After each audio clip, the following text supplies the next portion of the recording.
The telegram arrived at 4:17 a.m. 3 words in capital letters. Problem still breathing. Lucky Luciano crumpled the yellow paper in his hand. 15 of his best men had gone to Harlem. Only one returned. The message he brought would change everything. Lucky thought he knew about power. Tony Bender sat trembling in the corner chair. His hands shook, reaching for coffee. This man had orchestrated Dutch Schultz's elimination. Negotiated with the deadliest killers in New York. Now he looked broken, like he'd seen something that rewrote the rules of their world entirely. October 15th, 1936. Bumpy Johnson wasn't just another street boss causing problems. He was becoming a direct threat to the empire Lucky had spent 5 years building across New York's boroughs. This wasn't crude resistance. This was something sophisticated, methodical, something that suggested Bumpy understood power in ways Lucky was only beginning to grasp. Lucky studied his Manhattan map. Red pins marked conquered territories: Brooklyn, Queens, the Bronx, Lower Manhattan, all paying tribute. All except one glaring gap. Everything north of 110th Street remained independent, controlled by a man who refused to acknowledge Lucky's authority. Lucky had built his empire using proven formulas: fear, respect, profit in precise proportions, demonstrate power through strategic pressure, earn respect through consistency, maintain loyalty through shared wealth. It worked in Sicily, worked downtown. It should have worked in Harlem, but Bumpy Johnson wasn't responding to the formula. What nobody knew was that Bumpy had been preparing for this confrontation since every conversation with war veterans, every military strategy book, every lesson in community organizing during the Depression, all building toward this moment when someone would try to take Harlem by force. Bumpy wasn't just another neighborhood boss. He was an anomaly that challenged everything about established power structures. A black man who'd built an empire without asking Italian permission. A former convict who'd educated himself in prison, reading philosophy and military tactics with scholarly intensity. He understood Marcus Aurelius as well as street politics, studied Napoleon as carefully as policy numbers. More dangerously, Bumpy understood that Harlem respect couldn't be bought with fear alone. It had to be earned through community service. He paid funerals when families couldn't afford them, settled disputes before they destroyed neighborhoods, made sure his policy runners could feed their own families. This wasn't just business. This was governance. But what Lucky didn't realize was that while he'd been building an organization, Bumpy had constructed something more fundamental, a community defense system that turned every Harlem resident into an intelligence asset. The tension had been escalating for years. Policy runners crossing territorial lines without permission, Harlem businesses avoiding protection rackets that funded Lucky's empire, mysterious intelligence networks that made experienced cops nervous about pressing too hard. Lucky's police informants reported something unprecedented. Harlem operated its own information system, separate from anything they recognized. Beat cops who tried shaking down black businesses found themselves transferred without explanation. Federal agents investigating numbers operations arrived at locations emptied hours Harziver. Official raids. By 1935, Lucky's patience was exhausted. He'd built the commission, 5 families working together, ending the bloody wars through established territories and protocols. Everyone understood cooperation's benefits. Everyone fell in line. Everyone except Bumpy Johnson. While Lucky built traditional hierarchies, Bumpy constructed something revolutionary. Every shoeshine boy memorized license plates. Every washerwoman tracked unusual apartment activity. Every church lady spotted federal agents by their walking patterns. The barbershops, jazz clubs, churches, all part of an invisible network watching everything. Lucky tried diplomacy first. Violence attracted federal attention he couldn't afford. March 1936, he sent Frank Costello to meet Bumpy at Small's Paradise. Costello was perfect for negotiations. Sophisticated, someone who could present offers as partnerships rather than threats. The meeting lasted 18 minutes. Costello expected a street tough. Instead, he found a man who commanded attention without demanding it, who moved through his territory with belonging rather than conquest. Bumpy listened to every offer, asked thoughtful questions, even complimented Lucky's organizational skills, then delivered his response with calm finality. Harlem isn't for sale. Not to you, not to anybody. Costello returned with a message that sealed Bumpy's fate. He said no, and I think he meant it in ways that will cause us serious problems. Lucky's jaw tightened. No one told Lucky Luciano no. Not politicians he'd funded, not judges whose children attended private schools through his generosity. The rejection was personal, questioning fundamental assumptions about power that his entire organization was built on. That's when Lucky made his fatal miscalculation. He assumed Bumpy was just another lucky street tough from the Prohibition chaos. He assumed 15 professional killers could accomplish what diplomacy had failed to achieve. What Lucky didn't understand was that he was facing someone who had studied his methods and spent months preparing for exactly this confrontation. October 12th, Lucky made his decision. 15 men, the best professional enforcers money could buy. Italian, Irish, Jewish. Ethnicity didn't matter. Only competence, experience, and reputations that made other people nervous. These weren't random thugs. They were professionals who'd survived the Castellamarese War, worked for Arnold Rothstein, earned places through demonstrated ability rather than connections. Men who understood that success would determine their future value, and failure meant they wouldn't live to regret mistakes. The plan was militarily precise. Surround Bumpy's headquarters above Small's Paradise. Multiple entry points, coordinated timing, overwhelming force. Bumpy Johnson eliminated before sunrise. Harlem would learn who really controlled New York City. Tony Bender commanded the operation, a cold professional who'd orchestrated rival boss eliminations across the city. He briefed the team in a Queens warehouse using detailed maps and photographs. Lucky's intelligence had assembled through months of surveillance. Everything seemed perfect. Superior numbers, better weapons, element of surprise. The building was mapped, exits identified, timing coordinated. What could go wrong? Everything. October 13th, 11:30 p.m. 15 men entered Harlem in 3 cars, following predetermined routes to avoid attention.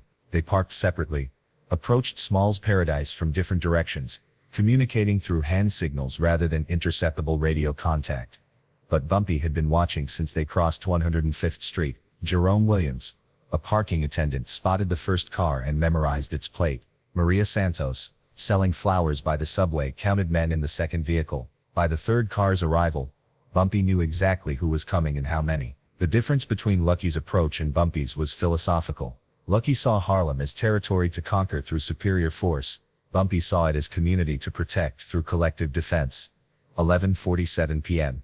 Tony gave the signal. 15 men moved toward Small's Paradise simultaneously. They expected to find Bumpy alone, maybe with one bodyguard, unaware until too late. Instead, they found an empty building in a hostile neighborhood. First sign of trouble.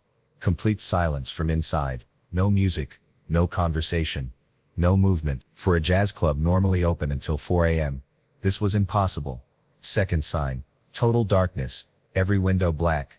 Every floor unlit. Third sign, metallic scraping. 15 manhole covers lifting simultaneously throughout the neighborhood, followed by footsteps, echoing through underground passages, connecting basements and forgotten infrastructure. Tony realized they'd walked into something far more sophisticated than a simple ambush. Exactly at midnight, Bumpy Johnson emerged from Small's Paradise's main entrance. Alone, unhurried, wearing an immaculate gray suit. In his hand, a single white envelope. He walked slowly down the steps with calm deliberation, exactly where he wanted to be. Tony raised his weapon, but Bumpy spoke first. "Mr. Bender," Bumpy called out calmly, "I have a message for Lucky Luciano." Tony's finger hesitated. How did this man know his name? "You gentlemen are welcome to try what you came for," Bumpy continued conversationally. "But first, understand something. This isn't Sicily. This isn't the Lower East Side. This is Harlem. And in Harlem, we do things differently." That's when the lights came on. Not electric lights. Torch lights carried by figures emerging from basements, rooftops, alleyways. Within seconds, Lucky's professionals found themselves surrounded by what looked like an army. But these weren't soldiers. They were working men. Porters, cooks, laborers, shopkeepers. Men who'd built Harlem and wouldn't let strangers destroy it. Tony was sweating. This wasn't how eliminations worked. Where was the panic? The chaos superior firepower should create. Instead, organized resistance from an entire community. "You have a choice," Bumpy said, still calm on the steps. "Start a war you can't win, or take my message to Lucky Luciano." Tony looked around. His seasoned professionals were outnumbered 5-1 in unfamiliar territory, facing defenders who knew every street, every escape route. He made the rational choice. "What's the message?" Bumpy approached Tony directly, showing no fear. He handed over the white envelope. Tell Lucky that Harlem respects strength, but not stupidity. I'm not offering territory or tribute. I'm offering partnership with someone who understands intelligence is more powerful than violence. Tony opened the envelope. Inside, a single sheet with 4 words, partnership, not conquest, sir. But there was something else that made Tony's blood freeze. A photograph of Lucky Luciano's mother, sitting on her Bronx apartment building bench, feeding pigeons, completely unaware someone was watching. The message was clear without being threatening. Bumpy could reach anyone, anywhere, anytime. But instead of using that power for harm, he was communicating. Instead of responding to violence with counter-violence, he operated by different rules entirely. 14 of your men walk away now, Bumpy said quietly. But you're coming with me. You'll see something Lucky needs to understand. Tony nodded to his men. 14 professional killers began retreating from what should have been simple elimination, backing away from one man in a gray suit, who turned their tactical advantage into a demonstration of their fundamental misunderstanding. Bumpy led Tony into Small's paradise. Downstairs Tony's intelligence had never mentioned, into a basement that existed on no city plans. What Tony saw there changed his understanding of power forever.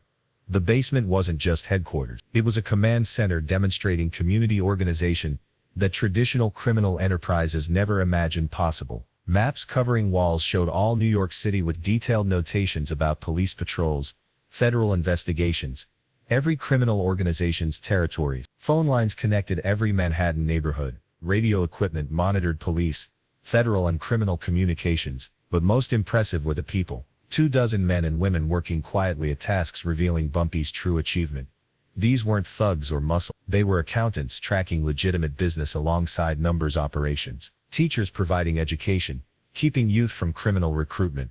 Postal workers monitoring federal correspondence. Telephone operators intercepting citywide communication. This is what you came to destroy, Bumpy said simply. Not a criminal organization competing for territory. A community defending itself by becoming indispensable to people who live here. Tony understood immediately. Lucky's approach was medieval. Rule through fear, extract tribute, maintain control through violence threats. Bumpy's was revolutionary. Build something worth protecting, earn loyalty through service, maintain control through respect and shared prosperity. Lucky sees Harlem as territory to conquer, Bumpy continued. I see it as home to protect. That's why your 15 men never had a chance. They were invaders where everyone was a defender. Tony was escorted back to street level. His men were gone, probably racing back to Manhattan with stories about what they'd witnessed. As Tony prepared to leave, Bumpy stopped him. Mr. Bender, Bumpy said quietly, Lucky Luciano is smart. Too smart to keep making the same mistakes. Tell him I'm not his enemy, and not his subordinate. I'm his equal, and equals negotiate. Tony left Harlem alone at 3:17 a.m. carrying Bumpy's message, and the photograph that would change Lucky's entire approach to New York power. 4:17 a.m., Tony stood in Lucky's office, delivering an unprecedented report. Not successful elimination, not failed elimination. Something else entirely. He offered partnership, Tony said, placing the envelope on Lucky's desk. He demonstrated strength without violence. He turned the entire neighborhood into a fortress. And boss, Tony hesitated. He photographed your mother yesterday. Lucky's hands slowly clenched, then relaxed as his strategic mind processed information challenging everything he thought about power. Partnership, Lucky repeated thoughtfully. That word would become foundation for what historians later called the Harlem Accord. The moment traditional organized crime learned that intelligence could triumph over violence, that community could resist invasion, that the most powerful response to challenge wasn't force, it was recognition that your opponent might offer something more valuable than victory, the opportunity to taught something new about power itself. Within a week, Lucky and Bumpy met privately in Central Park. They walked and talked for 2 hours. No bodyguards, no weapons, no threats. 2 professionals recognizing mutual respect. They reached an agreement reshaping New York's criminal landscape for 30 years. Lucky controlled everything south of 110th Street. Bumpy maintained Harlem independence. But more importantly, they established cooperation protocols, information sharing about federal investigations, coordination on major operations, mutual defense against outside threats. Lucky Luciano sent 15 men to eliminate a problem. Only one returned, but he brought back something more valuable than a body count. He brought understanding that power in America was changing, that old control methods were giving way to something more sophisticated, something requiring intelligence instead of just muscle. Lucky learned that night that sometimes the strongest response to challenge isn't violence. Sometimes it's recognition that your opponent offers something more valuable than conquest, partnership based on mutual respect rather than hierarchy based on fear. Bumpy proved that intelligence could triumph over force, that community could resist invasion, that a man understanding his neighborhood could defend it against any threat, regardless of organization or funding. The message Tony carried back consisted of 4 simple words: partnership, not conquest, sir. But the real message was more complex. It demonstrated that power in urban America was evolving beyond traditional methods of control and domination. The 15 men who went to Harlem that night became foundation for a different relationship, not conquest, but cooperation, not domination, but respect, not hierarchy based on fear, but partnership based on shared understanding that intelligence guided by principle was more powerful than violence guided by ambition. That understanding would serve both men well as they built something unprecedented in organized crime history. Not a structure based on fear and extraction, but a network based on mutual benefit and shared prosperity that would influence American urban politics for generations.